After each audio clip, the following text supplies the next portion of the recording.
west, yeah, the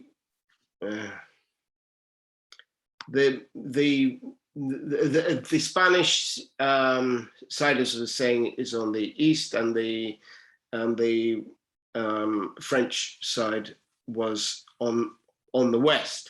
It was divided into three different departments. The countryside was, there were three great plains, which were very fertile plains. There was the one in the north, one in the west, and one in the south. And in between, most of the terrain was really rugged. I mean, it's like huge mountains and hills and swamps and jungles, and it was fairly impenetrable.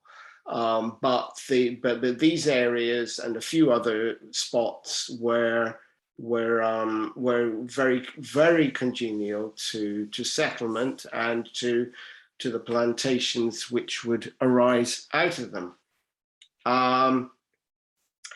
Now, the island, of course, was originally owned by not by the Spanish or the French, but it was actually owned by an indigenous group of people called the Taino.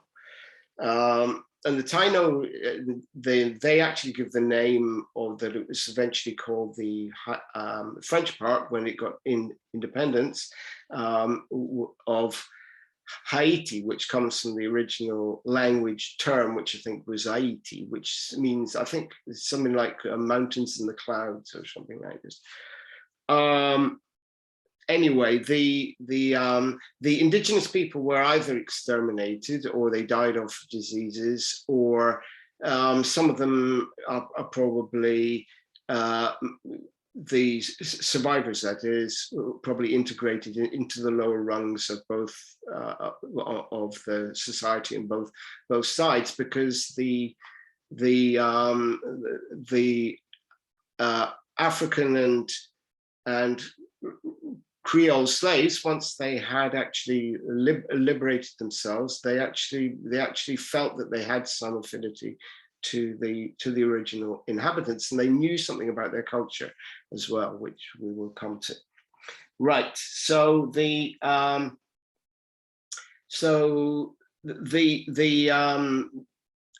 I say, the island was divided. There was the Spanish originally controlled the whole thing, but they conceded the other part to the French. Now, the French really exploited it. Unlike the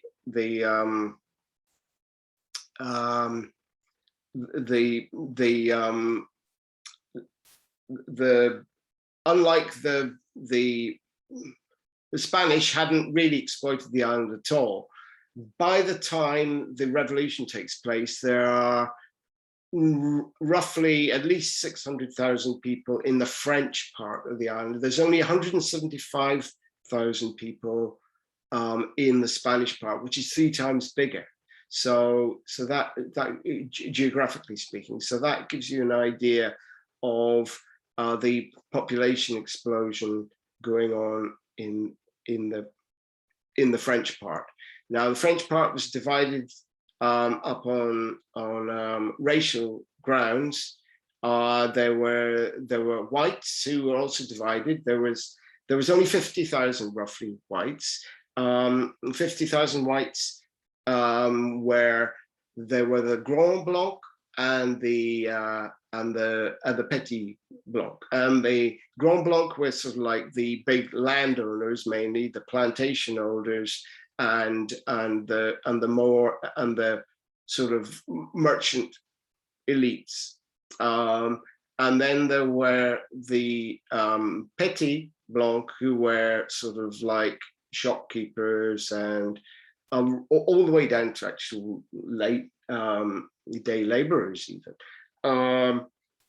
But they still had the thing which distinguished the whites in particular, was that they pretty much all with the exception of maybe the day laborers, owned slaves. So I mean, even if you're a shopkeeper or a barber or something like this, you still had at least one slave, if not more. And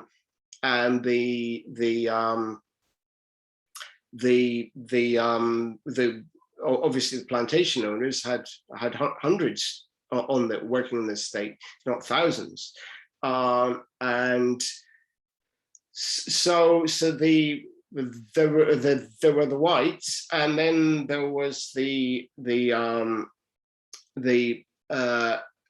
mixed race group of people who basically they mostly had white fathers and black mothers, and the black mothers had been freed, and therefore they had sort of got themselves quite economically into the whole system that was building up there. But they were still discriminated against. So it was sort of like an apartheid system. The whites at the top, and then the coloreds, and then the blacks at the bottom. And the blacks were these huge numbers were actually first generation from Africa. They'd been brought over in slave ships. But roughly about 60% had been born in Africa and brought to Haiti. There was a huge turnover as well. Something between 2 and 5% of the population was dying off every year.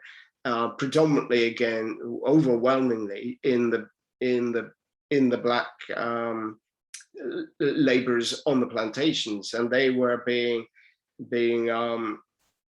so they had to be constantly replaced by new people coming in, because there was very little healthcare unless you were white or maybe colored, and you had to be rich mainly, and and yellow fever was a huge problem, various other diseases as well. And they were just like killing everybody off right, left, and center. But then there were also free black people. Some had been freed by their bosses. They formed a sort of privileged strata as well, mostly. But there were also Maroons, and the Maroons were escaped slaves, basically, and they'd run off into the mountains where nobody could reach them, and they'd set up communities up there, and they were determinedly independent of the authorities, and they often raided the plantations and stuff from their mountain lairs. And in terms of the black population, it was roughly about 500,000. So it was about 50,000 colored, 50,000 white, and probably around about maybe 50,000 free black, and then everybody else, which was at least 500,000. Probably more, up to 600,000 black people. Okay, so we can now move into the next picture, please. Right, this is the triangular trade that's being built up. Now, colonial project means started. England had got a head start because of its material development, and it managed to get a head start on the rest of Europe in terms of the development of what we would call capitalism today, and the English merchant class had achieved dominance by the end of the 16th century. This is when you start to see proper capital social relations appearing in England, and you get the expropriation of the peasantry and things like this here. This is the start of it happening, because they've never been able to do that before. We're around about the end of the 16th, early 17th century. This is when it all kicks off, and then they're also exploring or invading, depending how you want to look at it, the so-called New World, which is that's been kicked off, of course, by the Spanish and the Portuguese, but the Spanish and Portuguese are not really developing it in the same way as the British will do, and after them come the Dutch and the French, who are trying to catch up with Britain.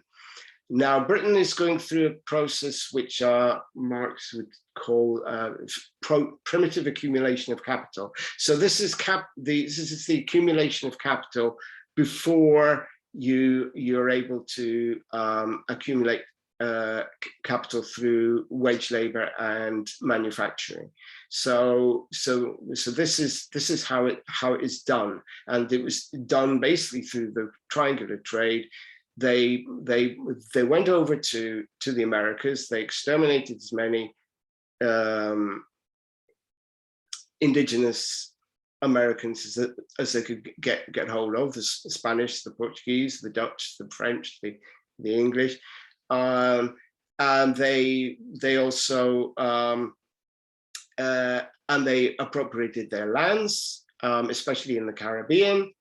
And because they encountered no resistance in the Caribbean, they did in other places. They weren't able to do it in other places, but in the Caribbean, they pretty much had no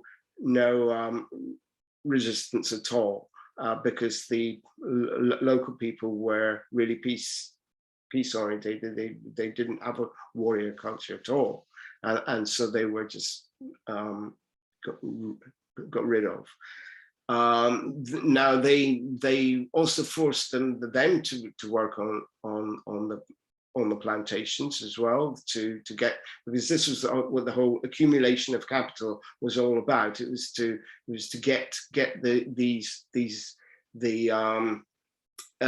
industries going, and the triangular trade works like this. But originally what they did was they tried to use local people, but the local would either run off into the jungle or the forest and wouldn't come out, or else they would rather die than be enslaved. So the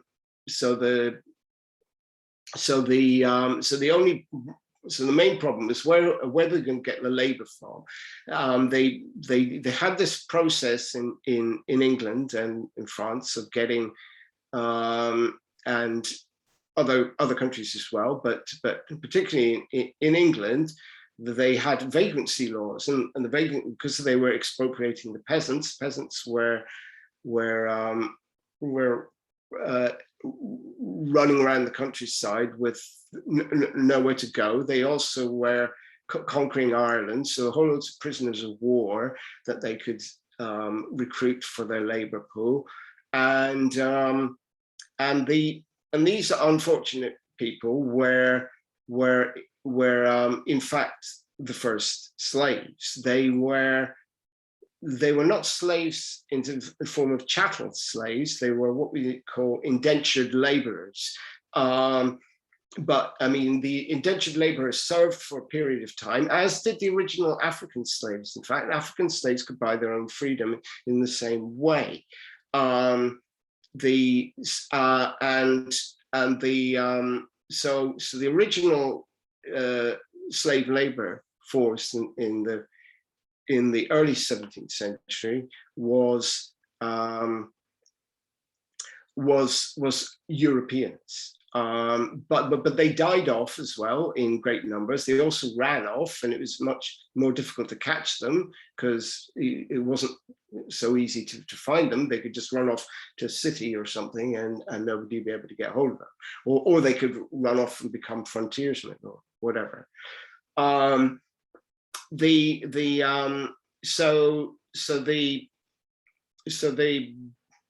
had to get the labor from somewhere, and almost by accident, they discovered that they could get the labor from Africa cheap.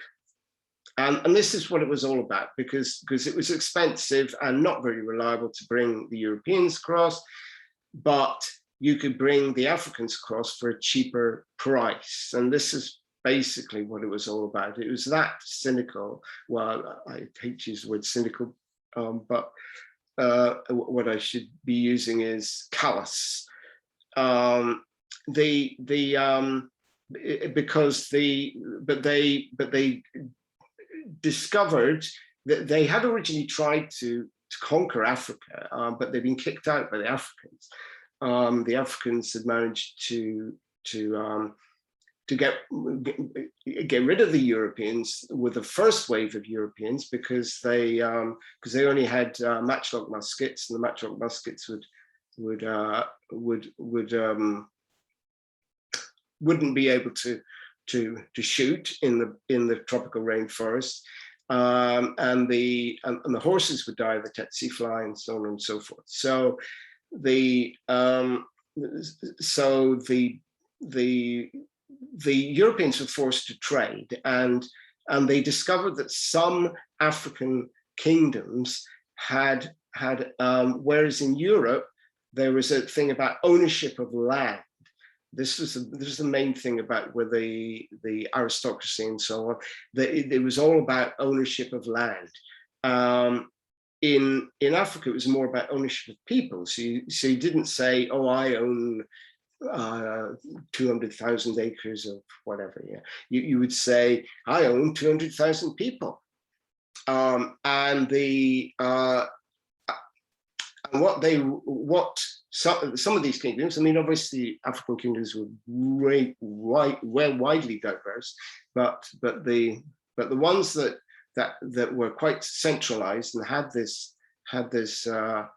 this policy were vulnerable to the trade bargain, because the Europeans were looking for this labor source, and they said, well, if you give us so many prisoners, you know, and we'll transport them away and so forth, but and you'll get you know, goodies from Europe, guns and things like this here, which of course would give them a military advantage. Then they'd be able to get even more prisoners and so on and so forth.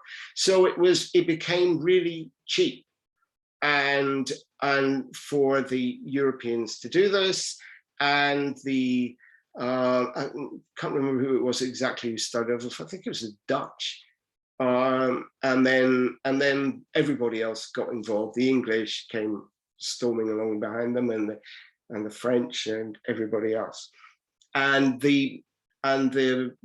there was a transport of labor, the slaves, across to the Caribbean. This is a triangle. The first side of the triangle was a transport of labor over to the Caribbean to work in the plantations, and then the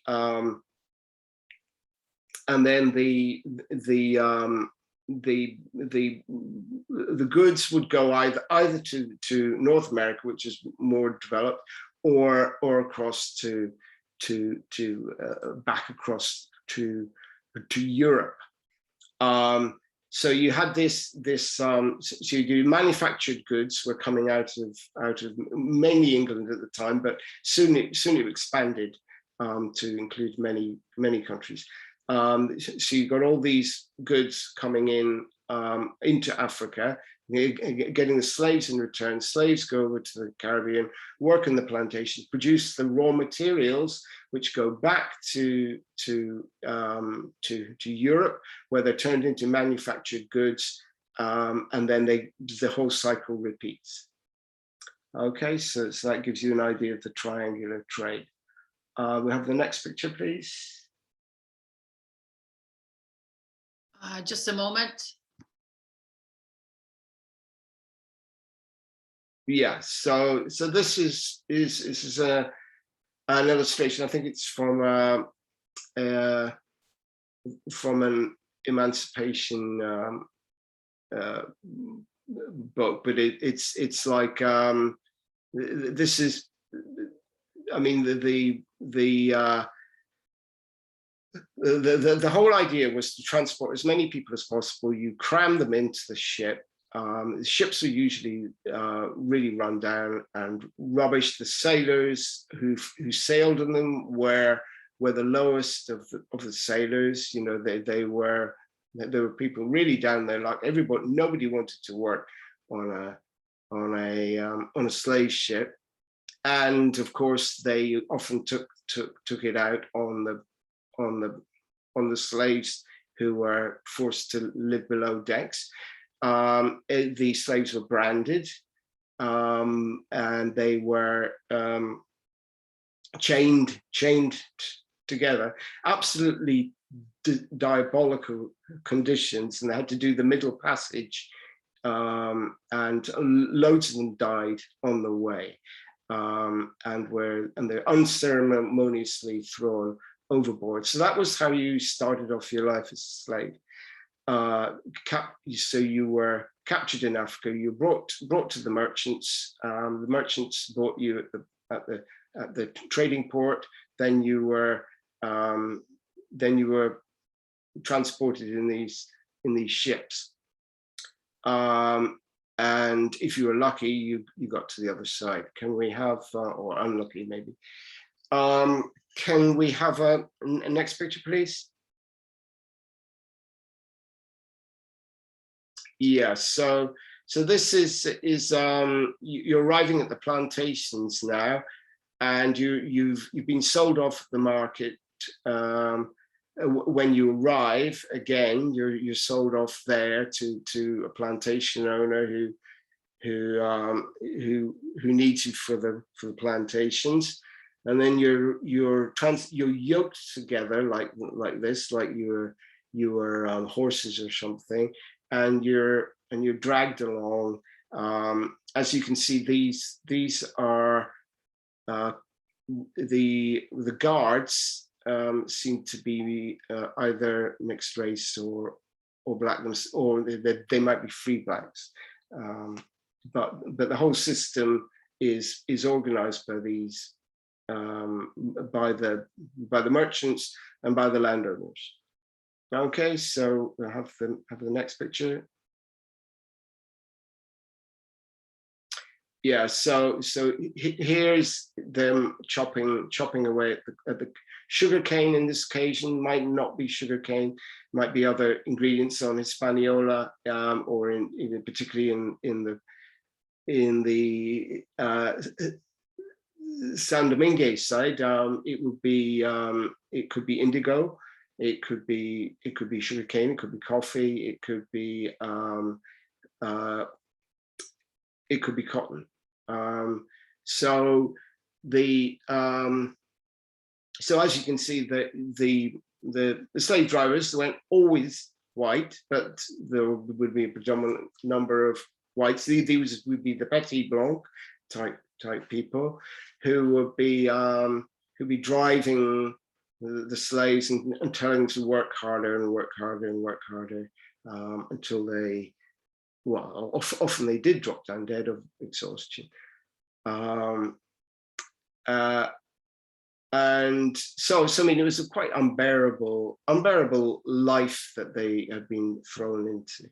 And they were expected to live it, and their children were born into slavery as well, which has made it even worse. And this is where racism comes from. This is the racism was something.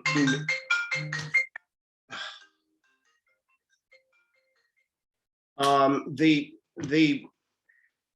racism was invented as a means to manage the situation, because if you read the original the original when, I mean, they knew, because at an early point in the 17th century, this is Professor Gerald Horne talks about this quite a lot. In the early 17th century,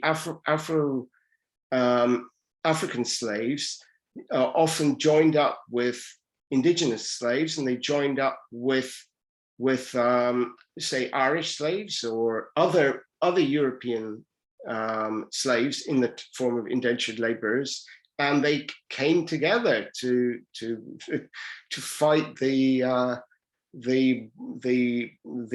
landowners and the merchants, and of course that couldn't be tolerated. So you had to build in this system of racism in order to divide the workforce, and of course this is where the whole idea of racism was introduced. It was introduced during the 17th century. In the process of the 17th century, it only really starts to get entrenched at the end of the 17th century, start of the 18th century.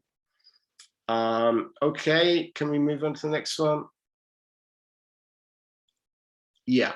So these this is people being bought and sold on a ship, and this happened quite a lot. This is actually it's off Saint Domingue.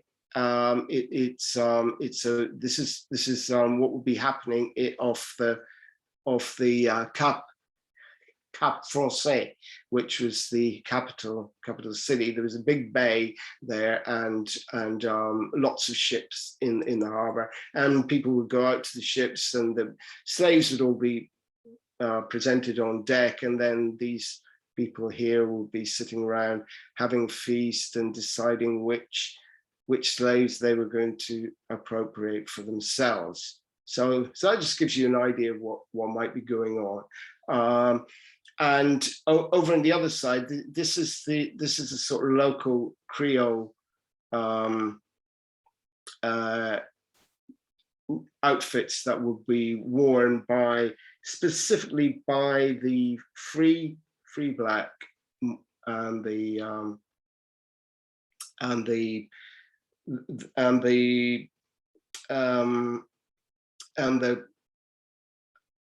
colored or mixed race sections of the population. Okay, next picture. Yeah, and this is a plantation under the sugarcane plantation being harvested. As you can see, well, I mean, it's back-breaking labor. I mean, it still is today, back-breaking labor with machetes and stuff. Okay, next picture. This is where they're refining the sugar to be sent across to Europe, or France in this case. So this is the production plant, as it were. Okay, next picture. And this is indigo. This is an indigo plant is carrying on here. Indigo production. Okay, next picture. And this is this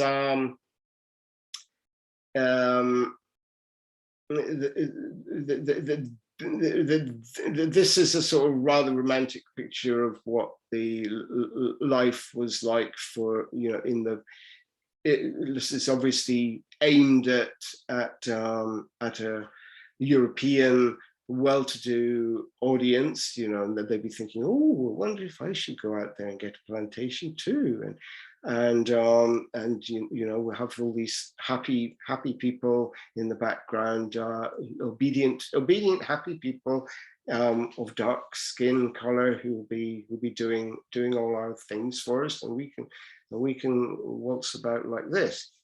So this is a depiction of the Creole sort of lifestyle as in a romantic sort of image of it. The reality was pretty dire, but anyway, next picture.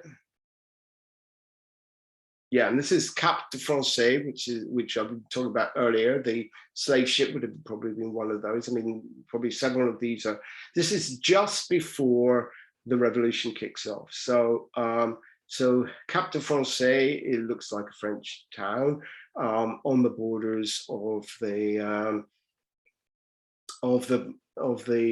Caribbean, and with the mountains behind and so on and so forth, and then you have all the ships in the harbor, and everybody's looking pretty European in this picture. The sort of culture which had grown up there, it was known for its debauchery. It was known for its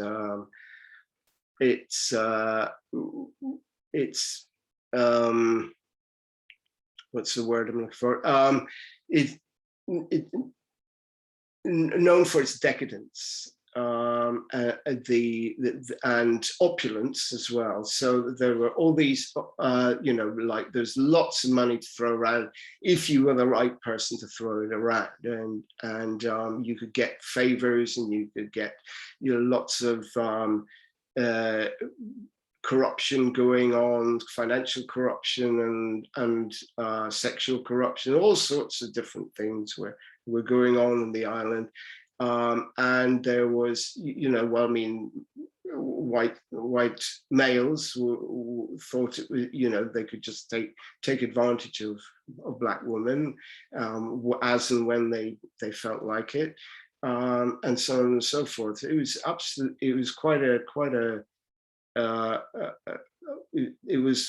a morally depraved society. The Jesuits had actually been working with the black population. The Jesuits were thrown out of the island just before in the 1760s. There were also the Maroons, let's say. The Maroons would raid from the mountains from time to time, and shortly just before the revolution kicks off, there's this guy called Mackandal, and Mackandal is Francois Mackandal, and Toussaint, who's going to be an important figure later on.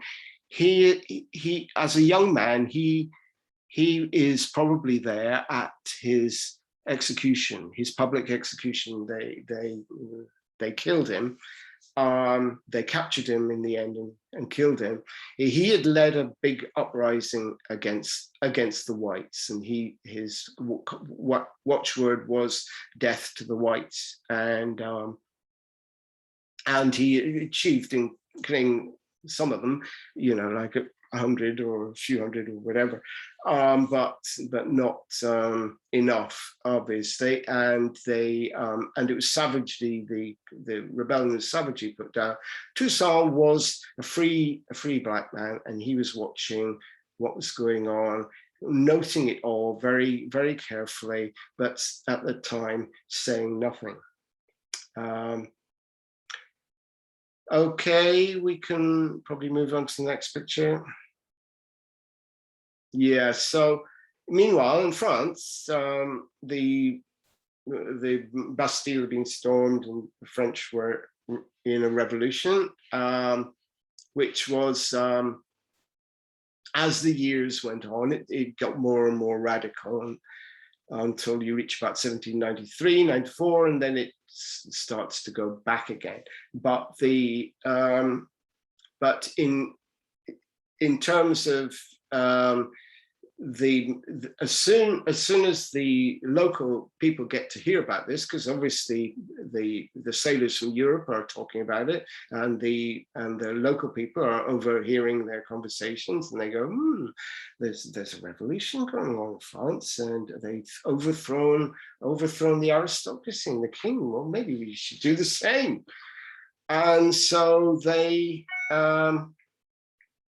next picture. Yeah, so this is a modern a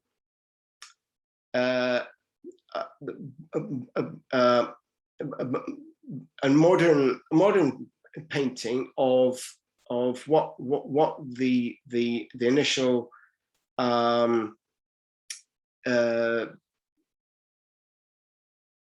what the initial event that took place, which was what was known as Bois Caiman, which is like a meeting in the woods to do with the Vodou religion, which was as I say, derived mainly from African, but with some indigenous Taino aspects to it. And it was followed by the particularly by the Africans, but also by the Creoles of black skin, and there was a big one of these was held, and people were talking. Obviously, we're talking about the French Revolution going on. It's time we did something ourselves. So this was the signal event, and there was and the people went back from this great meeting that they had, and they started to get rid of their landowners and started to burn down the land, the plantations, and it spread very rapidly, and by the end of 1791, a large proportion of the north of Saint Domingue is in revolt, open revolt, and there's very little the Europeans can do about it, especially since they are in the middle of a civil war. Right, next picture. Yeah, so this is our artist's impression of the revolt of the black slaves on the plantations, burning down the plantations, killing as many of their oppressors as they can get their hands on. Next picture. Yeah, and this is Toussaint Louverture, who is the who becomes, he's a very charismatic figure. As I say, he's been building up, he's been watching and waiting. I've mentioned him earlier. He was born a slave. He's been freed. He's known as being as an extraordinary horseman. He's a man of enormous energy, enormous intelligence, and he also and he has a really political mind to him. He's working out all the political buttons he can push, you know, with the different communities. He's been working out how he can play them all for the aim of his aim was to liberate the entire island of the curse of slavery. And so so he starts to do this. And as you can see, that this is the island in more detail now. On the right, you can see you've got the North Province, And this is where the revolution kicked off. And then you've got the Western province, which is Port-au-Prince, which is still not yet the capital. And then you've got the South province, which is quite, it's that sticking out bit, and it's much more isolated. It also has a big population of mixed race people in it, which you don't get so much of in the other provinces.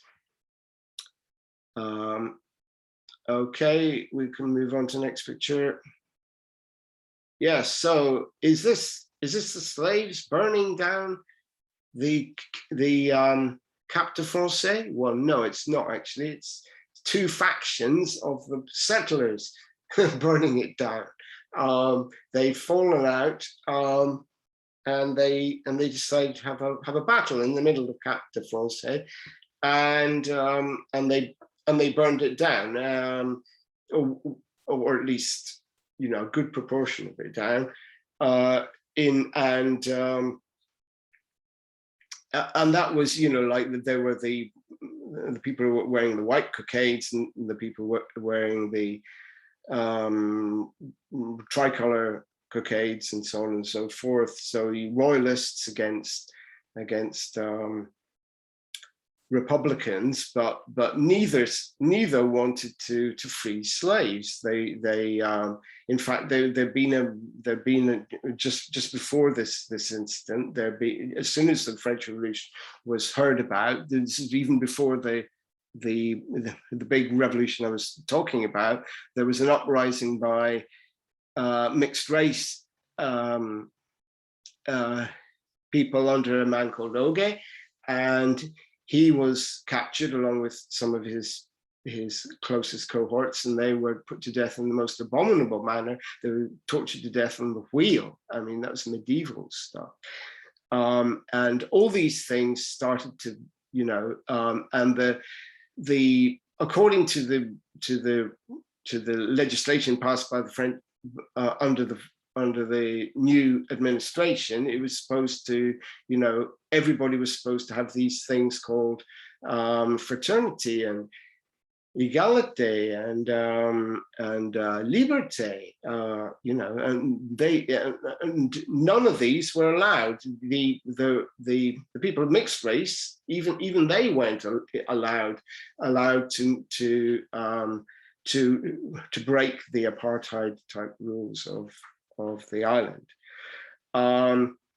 There was another fire later on which finished off Cap, but this is the one being illustrated. It's two factions of whites battling it out with each other, while the countryside's in flames with revolution.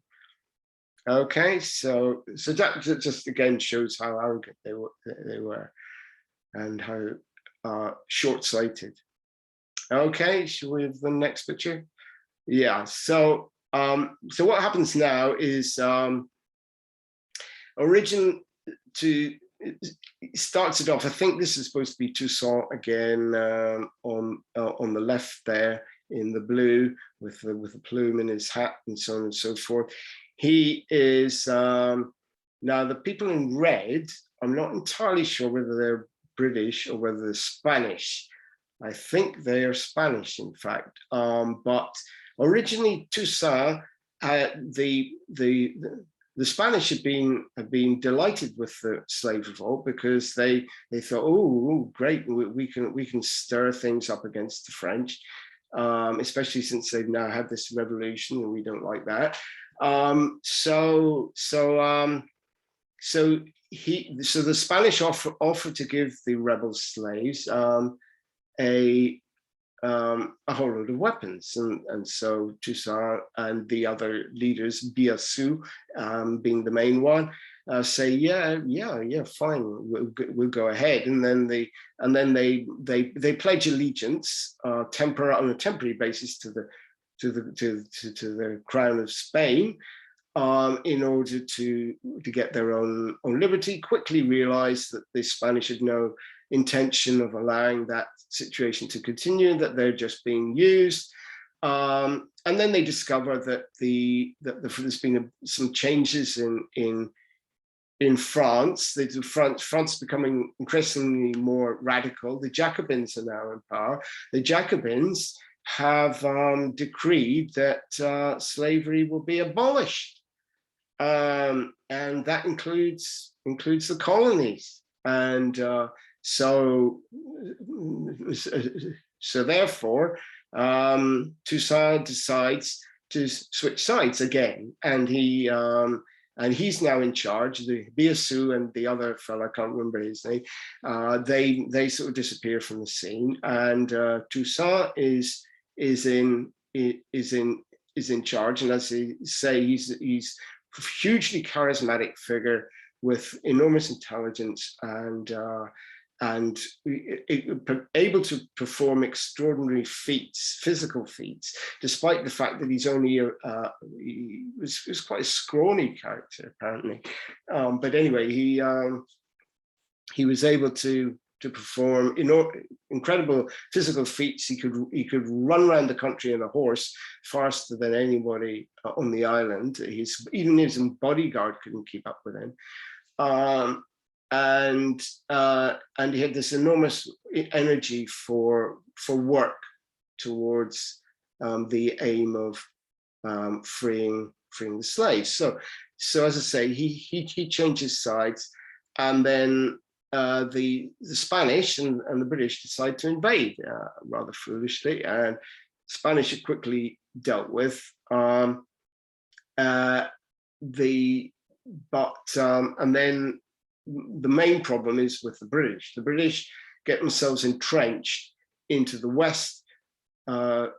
western province of Haiti, and it takes them takes Toussaint and his followers quite a long time to get rid of them, but they are able to take on the British, and they defeat them in many battles, and the British cannot defeat them. And worst of all, the British army is dropping like flies through yellow fever.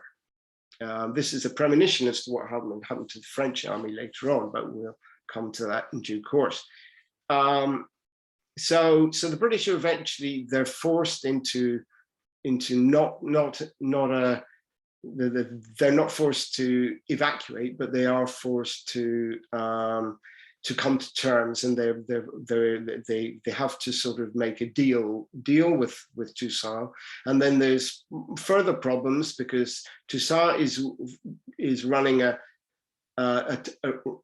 tightrope because he's basically the man on the ground, and there's this French governor up in Cap, but the French governor is out of touch, and Toussaint wants to run it himself anyway. He doesn't want some guy from France to make decisions on the island. He's a local guy, and he wants to do it himself. So he makes deals with these British generals, so allowing them to evacuate their troops as long as they don't come back again. And he does it, and then he goes back to Cap, and the French governor says, "Oh, you shouldn't have done that," and so on and so forth. So anyway, this is the expulsion. I think the people in red are actually Spanish. I may be wrong, but I think we can see a Spanish-looking flag in the background. I think that's right, correct. Anyway, whatever they are getting a baiting from Toussaint. As you can see, there's a woman there in Toussaint's force, and Toussaint's force was mixed as well. Is that he was very particular. Toussaint was very particular that he would recruit anybody who would work towards the same goals as he was. So he had whites in his army. His favorite general was a white man. who later betrayed him, but we'll come to that. And he had mixed race people in his army as well, and there were some who were loyal to him right through to the end, as well as, and he had a huge following, obviously, amongst Black people as well. He was Black himself. Okay, can we move on to the next one? Yeah. So so eventually there's a constitution drawn up. Now he has to go through so many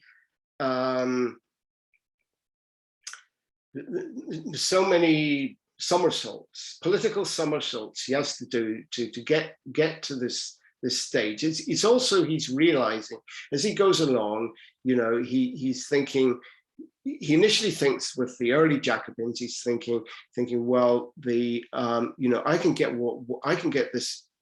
I don't have to try too hard with these people. But later on, he starts to realize, and especially after the Thermidorian reaction, he starts to realize that this isn't really going anywhere. The French are no more trustworthy than the British or the Spanish, and so he eventually he has to fight a war with his own men, and this really takes it out of him. He has to fight it's called the War of the Knives, and it's predominantly with the South, which is controlled by a warlord named Rigaud, and Rigaud is of mixed race, and most of his soldiers are of mixed race as well. And so it becomes almost like a black mixed race war, and it's very unpleasant.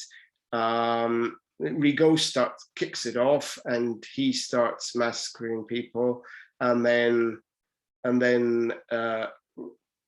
Toussaint gets involved, and Toussaint also, his forces start to massacre people as well. So it becomes very, very unpleasant on both sides. But eventually Rigaud is defeated, and he flees the province along with some of his lieutenants. One of his lieutenants will become a bit important later on. And then he decides, he's seeing how things are going in France. They don't even have a democracy anymore. They have a consulate, and the consulate is controlled by one man, basically this guy called Napoleon Bonaparte, who you've probably heard of, and he seems to be in the pocket of his girlfriend is as a planter. She owns many estates on the island. Her family are from Martinique, and Toussaint is no fool, and he's got agents everywhere, and even in France, and he's thinking, putting two and two together, and he's thinking, well, you know, I need to cover my back here. So he takes it into his you know, he still believes in the French Revolution, the ideas of the French Revolution. He still holds his loyalty to that. And in fact, a lot of the ideas which are embedded in the Constitution, some are a bit dodgy, but the majority of them are really quite progressive ideas for 1800 odd, to be in a constitution, to do with education and sanitation, all these sorts of things, and so he writes it down as it becomes the Constitution of 1801, which is the first indigenously drafted constitution on the island. And he outlines that slavery is formally abolished forever on the island. So you can see, so this is the actual the front page of the document there, on the left, and you can see him on the right there. There he is. He's at its inauguration in public, with the clergy there as well. He was a very religious man as well. He wasn't an atheist like a lot of the Jacobins were, but he was, and he also had connections. He had connections with everybody. He had connections to the Voodoo religion as well. He had contacts there. Some of the dresses, the items of clothing he wore were to signify to them that he was with them, and all the rest of it. Okay, so we can move on to the next picture. Yeah, so as I've been saying, this is what's happening in France. So you can see the little man there on the left, and his girlfriend there, Josephine Beauharnais, on the right. And as I say, she's from planter stock. She's very worried about her, and her family are very worried. We're losing all our revenue from the plantations, and what are we going to do about it? And she's sleeping with your man on the left there, and she's her pillow talk with him is all about the plantations, and he's also being bombarded by other people as well. But you have to say, he's an adult man. He can make up his own mind. It's not he. Later on in Saint Helena, he says, "Oh, I should never have ordered the invasion of Haiti. That was a really stupid thing for me to done, and it's all because of Josephine. Yeah, Josephine did it, and I had nothing to do with it. It was her." And those emigre colons that I listened to, I should never have listened to them, but I was led astray. I'm sorry, Guy, but you're an adult bloke. You had a hand in it as well. And in fact, we know through other things he said at the time that he was completely absorbed in these racialist ideas. So he builds up an army together. He's now in power. He's managed to achieve a truce with all the other powers of Europe. This is a short-lived truce from 1801 to I think 1804, but he does manage to do this, and of course that frees him up to try an invasion of, and bring Saint Domingue back under control. So he organizes a huge army.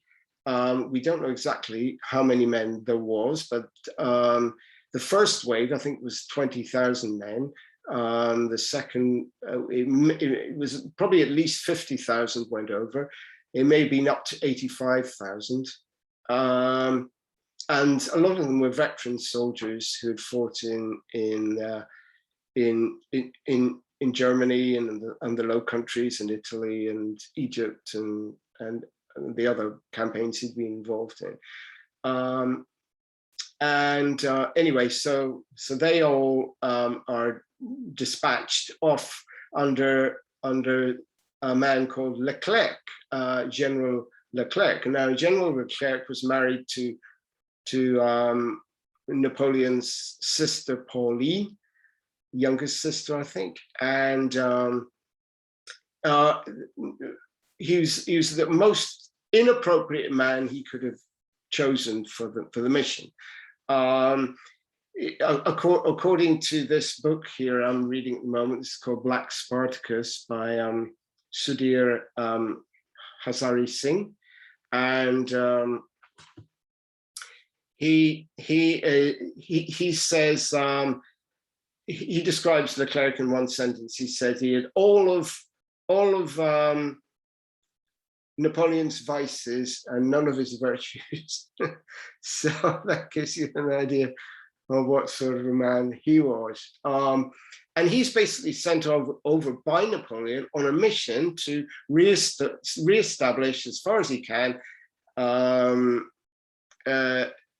slavery in the French colonies of the Caribbean. And he does this but Napoleon knows, because he's heard of Toussaint as well, and he knows he's a formidable opponent, and he's thinking, I'm going to need a big army to put this guy down and put down all those rebel slaves who are working with it. So, but he gets a stupid idea in his head that he's going to take advantage of his truce with the powers of Europe to waste his resources and his money and everything else, and cause havoc as well while he's doing it on an island which has liberated itself in hand in glove with the French Revolution. He decides to do that instead, and we're supposed to see Napoleon as a great figure who could foresee the future and all this sort of stuff. I'm sorry. Right, next picture. Yeah. So the French land. They're able to land virtually unopposed because they have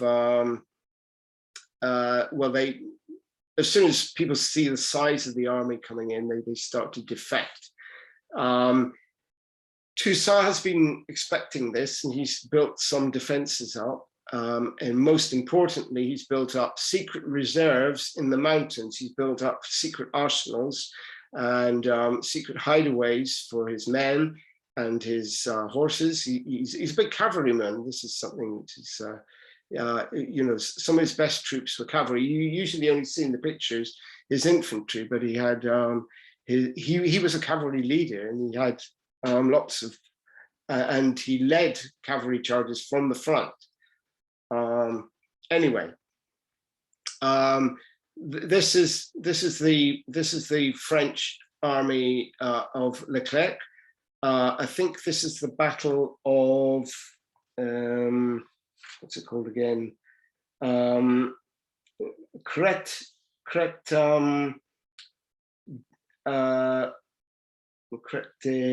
Where is it written down here? Got it written all down.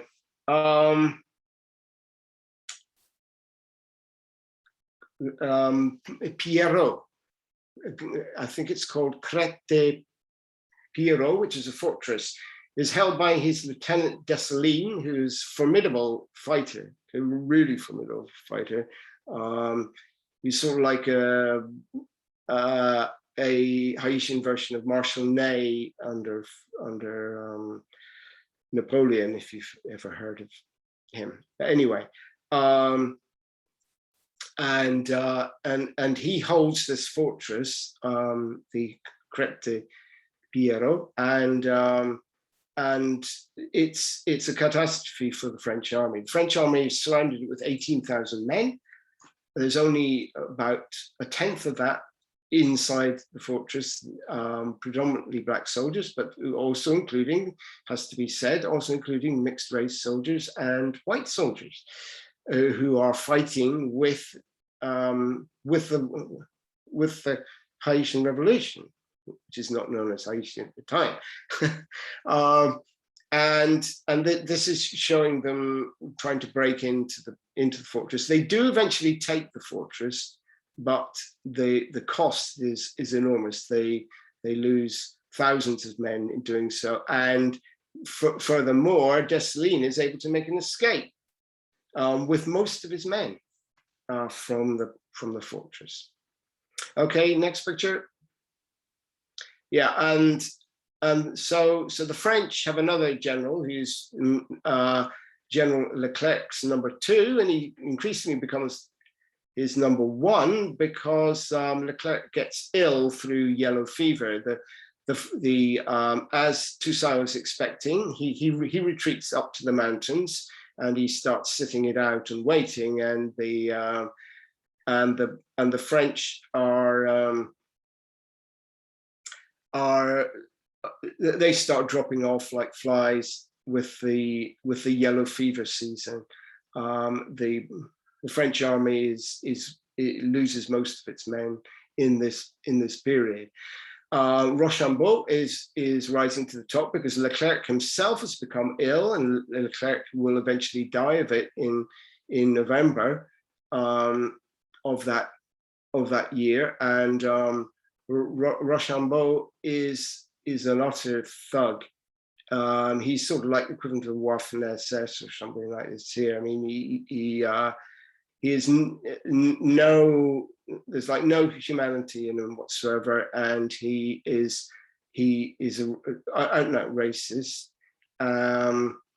and he organizes like really macabre killings, like putting people on boats and throwing them overboard, drowning them. That's the picture on the left, and then the picture on the right. He throws people to wild dogs. Well, these are actually dogs he's brought in specially. They're not just any old wild dog. These are dogs he's brought in specially from Cuba. These are the fighting dogs from Cuba, and he sets them on his captured prisoners. So you can see right away the French are not winning hearts and minds here very well. The majority of the white population comes in behind him, and General Aguet, who is he deserts Toussaint, and he joins in with him. Toussaint is also having problems with his own officers, even of mixed race and black origin, and he's actually betrayed by Christophe, one of his generals. He defects to the French with 5,000 of his men, and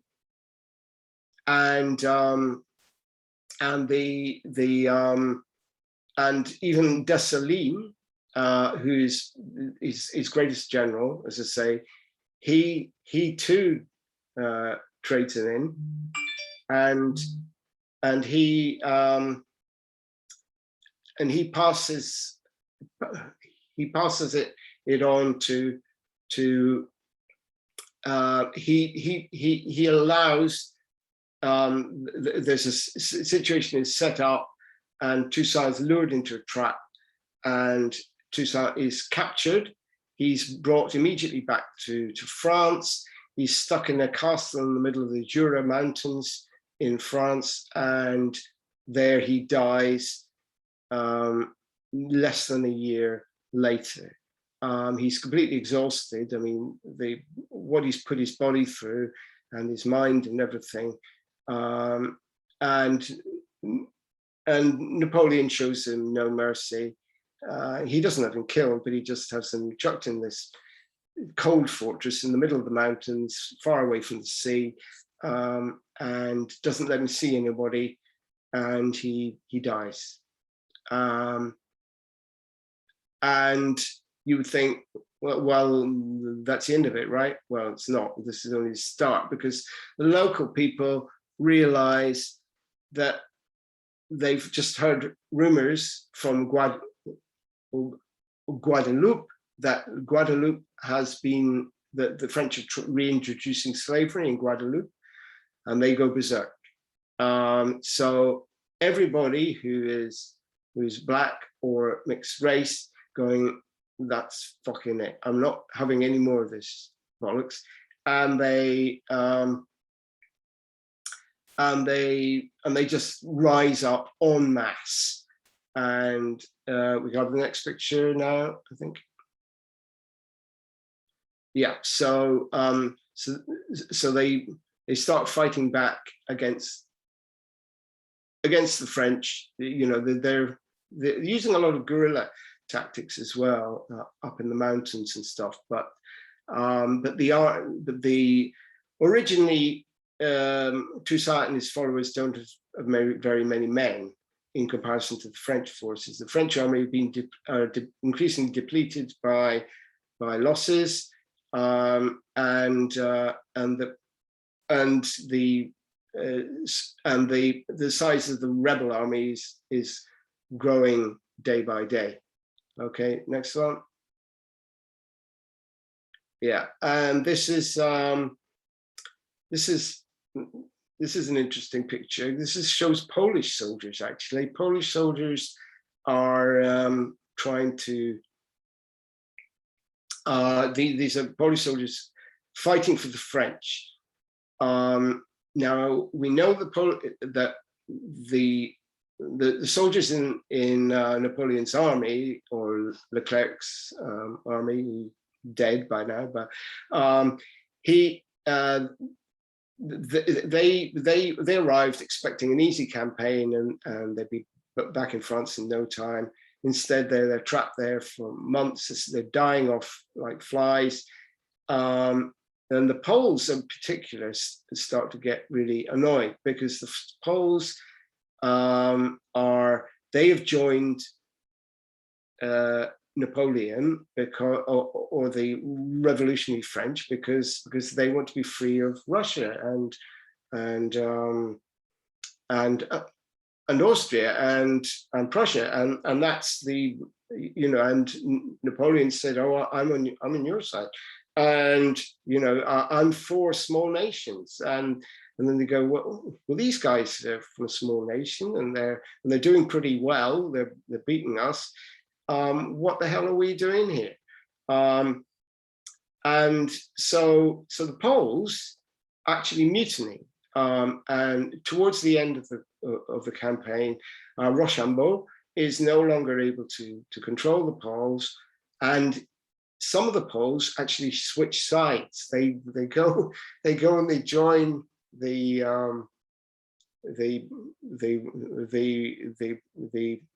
Haitians and start fighting alongside them, and they are allowed to stay in Haiti, and when the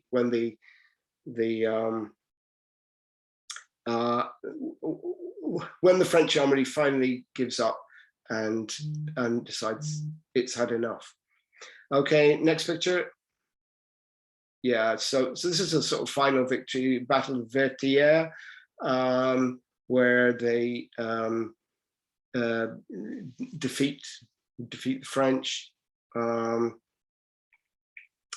after this, Rochambeau gives up and he decides to surrender, and he's going back to France. And he leaves. He takes most of the whites with him, I would think, and the rest. There's only a few who remain staying on after that. Okay, well, oh yeah, and in the background you can see the new Haitian flag, because they're now no longer fighting under the French tricolor. They're fighting under the French tricolor. Apparently Dessalines did this. He ripped out the white and he just in the French tricolor. He said, "From now on, this is our flag. We just have the red and the blue." So that's the origins of the Haitian flag.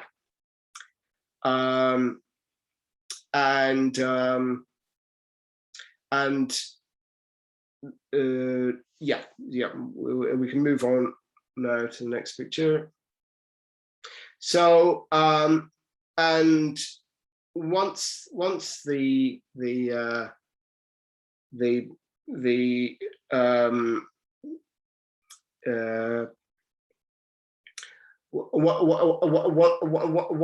once the the French army has left Haiti, Dessalines and Christophe and the remaining leaders embark on a general cull of the remaining whites.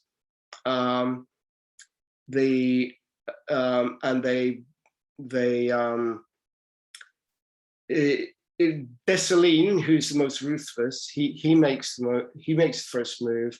I don't think Toussaint would have done it this way. But then again, you know, Toussaint himself was succumbing to power as well a little bit.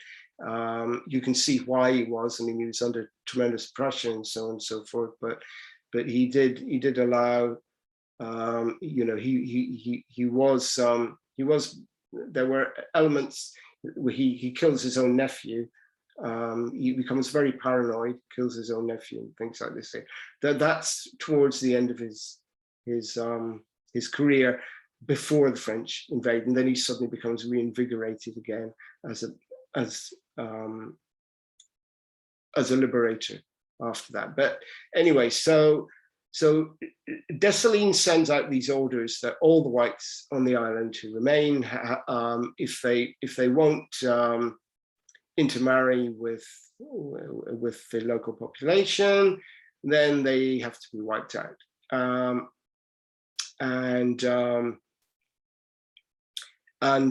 There's an initial reluctance to do this. He has to travel around the island, go from town to town and make sure that his orders are carried out, which they are, of course, because he's such a ferocious leader and nobody's going to disobey him.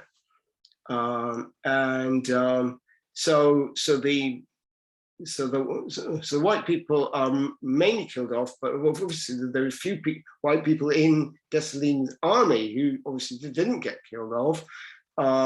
Presumably they'd already married women of African descent or whatever. Similarly, the Poles don't get touched at all. The Poles, there was a few hundred of them, and they're allowed to and they're greatly honoured, the Poles, and similarly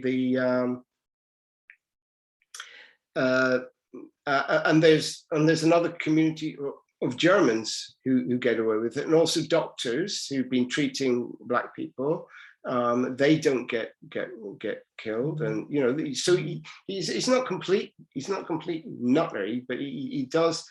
He is brutal. I mean, there's no doubt about it. But apparently his back was so heavily scarred from lashings from the whip when he was a slave. It's no wonder, you know, that you know, people, you know, he was brutalized right from the word go, and you know, unfortunately, brutalized people often do brutal things.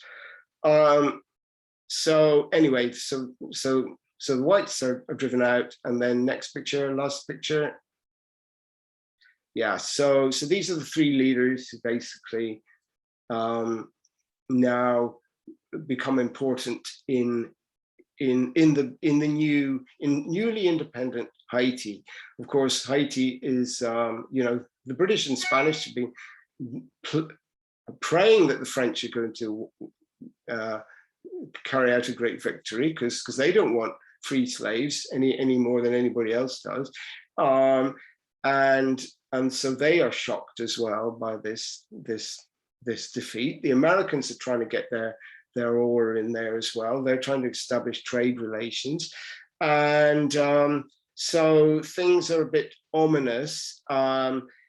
Toussaint and Dessalines follows him, and Christophe as well. They all try to introduce corvée labor, because they want to keep the plantations going, because they want to keep on wearing these fancy outfits that you can see them in, and things like this here. And the local people do not like it, because, you know, they've just lived through slavery, and corvée labor sounds a little bit like slavery to my, you know, okay, you get paid a wage, but and you're not you're not a slave, but you might as well be in, you have it's forced labor, remember that. So so Dessalines has a go at this. He's a guy who takes over from Toussaint, and but he's only in power a couple of years before he's assassinated. He's assassinated by a plot. There's probably quite a lot of people plotting against him. One of the rumors of how he was killed, it's not entirely sure how he was killed. He might have been killed by his own bodyguard. His own bodyguard might have killed him, sort of like the Praetorian Guard or something. He might have been stabbed to death by them. So he unfortunately, due to his character, he had none of Toussaint's political skills. He was a fighting man, and that was it pretty much. But he was an extraordinarily brave man. But he was eventually killed by a plot hatched by, among other people, these two people here, Christophe. Now, Christophe establishes himself as the king of the north after the death of Dessalines. He establishes himself as the king of North Haiti, and South Haiti is controlled by a republic run by the president Pétion, who is a mixed race person who originally fought with Rigaud. If you remember, I mentioned him earlier. He'd originally fought with him. He'd actually returned with the French army to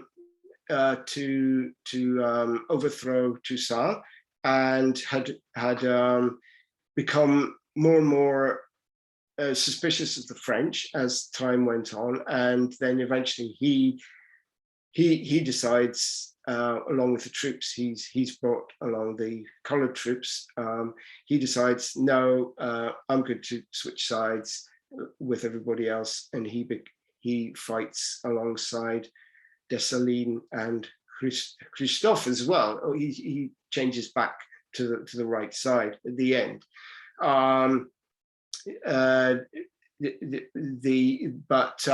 Pétion, he actually rules a republic. The republic is run differently from the other ones. So republic is more interested. It supports a peasant proprietorship. The others are more interested in continuing the plantation economy, and that fails. And with them, they lose their lives. Christophe eventually commits suicide because he's so unpopular and under so much pressure. Pétion, on the other hand, is pretty popular, and he actually entertains, and he a refugee from South America, a very famous person called Simon de Bolivar, who he entertains him in 1815 and sends him back to South America with a force of Haitian soldiers who form the kernel of his army of liberation in South America. So that's an interesting point about Pétion. And Pétion dies of yellow fever in 1818. And he is replaced by a man called Boyer, and the Christophe's kingdom collapses. By 1822, it's no more, and Haiti is reunited under the President Boyer as a formal republic. Right. I think I've had my shout. So I think if anybody wants to ask questions or things like this here, I'm ready to engage with them. Thank you so much, Kevin. That